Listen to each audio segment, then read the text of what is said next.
Hello, my name is Alioto, and I'm from the anthropology department. I'm a biological anthropologist specializing in human skeletal remains. So my work is Entheseal changes in osteoarthritis as indicators of biological stress and looking at labor patterns. So I bet you didn't know, coming to the Bernhardt Center on Friday, just walking here, you are actually working your entheseal changes, which are muscle skeletal markers.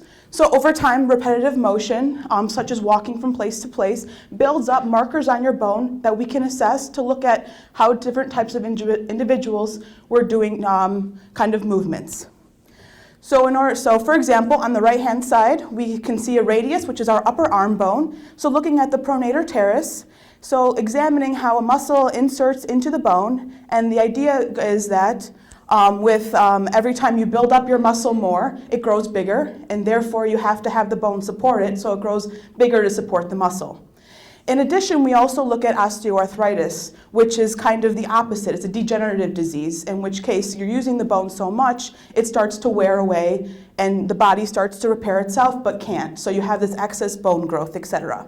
So in order to look at this, I'm looking at the Hammond-Todd collection at the Cleveland Museum, which looks at low-status, marginalized individuals, those who couldn't afford burial, those who were left at hospitals, left at orphanages, asylums, etc. So usually at this time period, toward the 20th century, African-American groups, Southern and Eastern European groups, those who were kind of othered in society.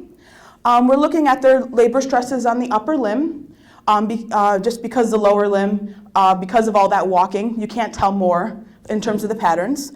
We also are looking at their osteoarthritis in terms of not only their upper joints, shoulders and arms, but also their back to see how they're relating to back stress.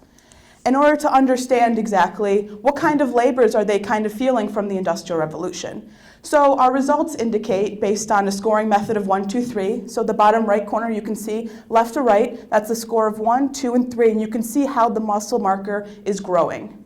So our preliminary results indicate that about 80% there's no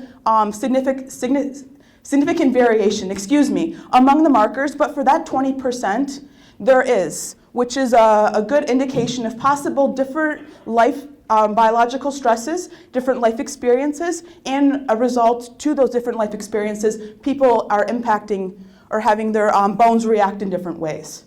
So ultimately, why is this significant? Well, in the past, we can definitely see how those individuals who are not talked about by history, how they are not being represented. But for modern today, we can look with people, doctors, and see how we can help with modern pain, back problems, etc. Thank you.